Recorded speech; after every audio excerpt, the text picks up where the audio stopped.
अस्सलाम वालेकुम students, welcome back to Imphal institute of health science. उम्मीद है स्टूडेंट्स आप सब खैरियत से होंगे। स्टूडेंट्स आज का हमारा चैप्टर है चैप्टर नंबर 3। हमने स्टार्ट करना है कोड ऑफ एथिक्स। आपको ऑलरेडी पता है कि हमने नर्सिंग एथिक्स का जो है वो पार्ट स्टार्ट किया हुआ है। इसमें ओवरऑल जो चैप्टर्स हमारे आएंगे वो एथिक्स से रिलेटेड, नर्सिंग एथिक्स से रिलेटेड आएंगे। ठीक है स्टूडेंट्स, तो बिस्मिल्लाह करते हैं, हम स्टार्ट करते हैं। इसमें सबसे पहले इसकी डिफ़ाइन है।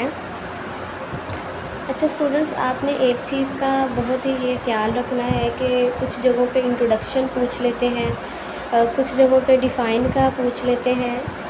तो आपने इस चीज़ का ख्याल रखना है कि अगर इंट्रोडक्शन आपको नहीं भी आता ना और आपने डिफ़ाइन पढ़ी हुई है, ठीक है, तो आप डिफ़ाइन को जो है वो इंट्रोडक्शन बना के लिख सकते हैं। ठीक है, और अगर आपको एक किसी टॉपिक की डिफ़ाइन नहीं आती, आपने उसका इंट्रोडक्शन पढ़ा हुआ है, आपको कुछ ना कुछ उसके बारे में पता है, तो आप उसको जो है वो एज अ डिफ़ाइन बना के उसको अच्छी वर्डिंग यूज़ करके, बेसिक वर्डिंग यूज़ करके जो उससे रिलेटेड हो, आप उसको डिफ़ाइन या इंट्रोडक्शन में सेट कर सकते हैं। ठीक है, अब इसमें सबसे पहले है इसकी डिफ़ाइन, वो कह रहा है कि a code of ethics is a guide for an individual और group to follow in making decision regarding ethics issue.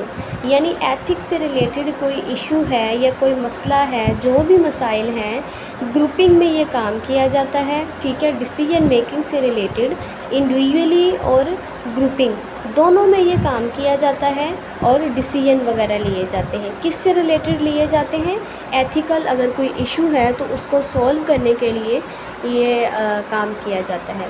फिर वो कह रहा है कि code of ethics is a set of ethical principle, यानी उसने इसको क्या कह दिया है कि सेट ऑफ एथिकल प्रिंसिपल है ये। ठीक है, that are generally accepted by the member of a profession, यानी ये वो सारे लोग इस चीज़ को जनरली एक्सेप्ट करते हैं जो इस ऑर्गेनाइजेशन के मेंबर्स होते हैं। ठीक है, नेक्स्ट वो कह रहा है कि एथिकल प्रिंसिपल आर, सॉरी ये एथिकल है, are moral norms that the nursing as a profession both demands and strives to the implement in every clinical practice.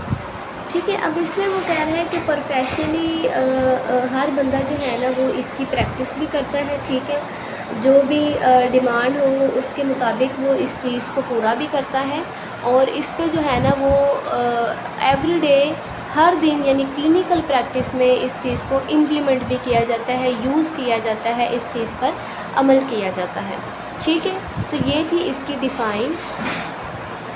Next देखिए इसके पर्पस, यानी कोड ऑफ एथिक्स के क्या पर्पस हैं। हमने इसको अगर हम फॉलो करते हैं, इनके प्रिंसिपल्स को हम फॉलो करते हैं, तो इसके क्या पर्पस होंगे। इसमें सबसे पहले वो कह रहा है कि to create and follow standards guidelines to practice for professional behaviour, यानी प्रोफेशनल बिहेवियर को जो है ना वो इस चीज़ को स्टैंडर्ड को, एक गाइडलाइंस वगैरह जो भी होती हैं उसको सेट किया जाता है, उसको फॉलो किया जाता है।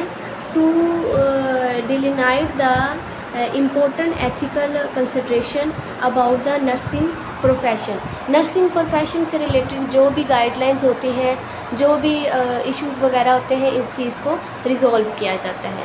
ठीक है, उसके बाद वो कह रहा है कि to provide an oath to a society thereby showing commitment to the public, यानी पब्लिकली भी इस चीज़ को जो है ना वो फॉलो अप किया जाता है और इससे जो है ना वो फ़ायदा वगैरह उठाया जाता है।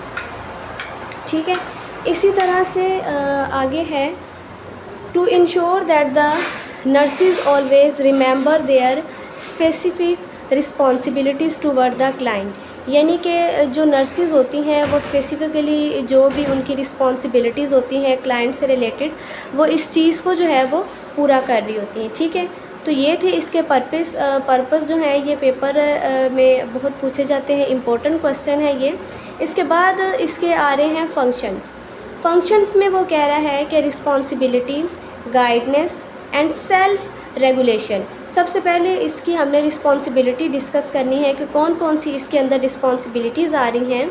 तो उसमें सबसे पहले वो कह रहा है कि this means that every nurse should obey the code of ethics in terms of the provision of right care to the right person at the right time।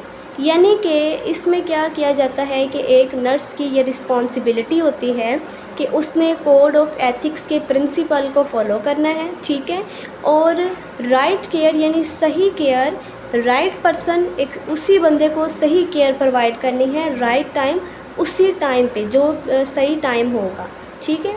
फिर वो कह रहा है कि a nurse is answerable and accountable for each activity of his hers in the nursing care providing to the patient. यानी एक जो nurse होती है वो इस चीज़ की रिस्पॉन्सिबल होती है, वो आंसरेबल होती है कि वहाँ पे जो भी काम हो रहा होता है वो एक नर्स ने जो है ना उसकी जवाबदा होती है। वहाँ पे जो भी एक्टिविटीज़ हो रही होती हैं, चाहे वो पेशेंट से रिलेटेड हो, चाहे वो उसकी वार्ड से रिलेटेड हो, ये सारी जो रिस्पॉन्सिबिलिटीज़ होती हैं ये एक नर्स के अंडर आती हैं, ठीक है। उसके बाद वो कह रहा है कि guidance, the code of ethics act as a shield, it guide and regulate our nurse to act in the right manner. यानी right manner, right time, right person को जो भी उसने गाइडलाइंस देनी होती है, जो भी केयर वगैरह प्रोवाइड करनी होती है, वो राइट मैनर में रख के की जाती है, ठीक है।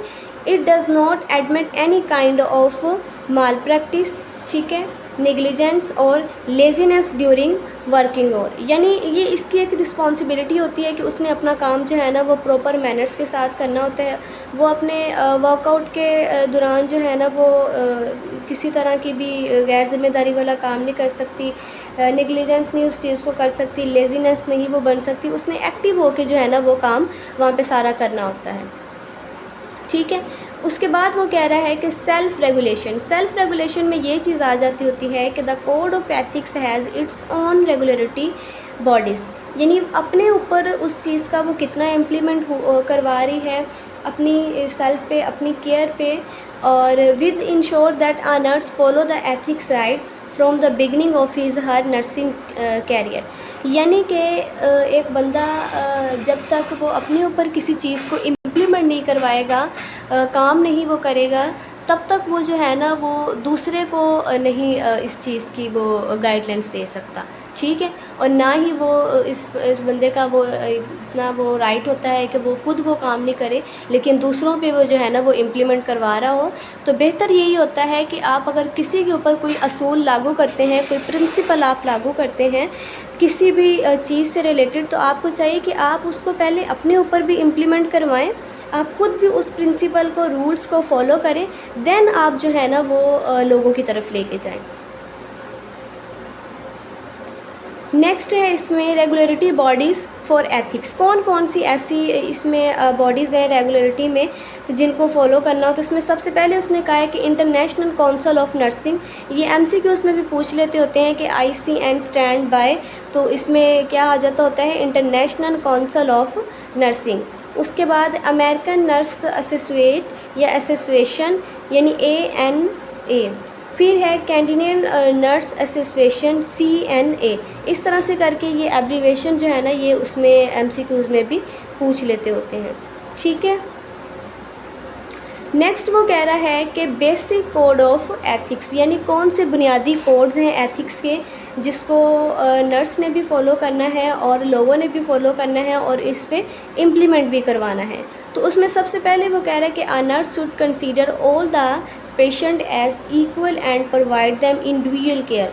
यानी एक नर्स को चाहिए कि वहाँ पे जिस हॉस्पिटल में, जिस एरिया में उसकी ड्यूटी लगी है, ठीक है, जिस वार्ड में उसकी ड्यूटी लगी है, वो सब पेशेंट को इक्वली केयर प्रोवाइड करे, इक्वली उनको लेके चले, इक्वली जो है ना वो उसने सारा काम करना होता है, ठीक है।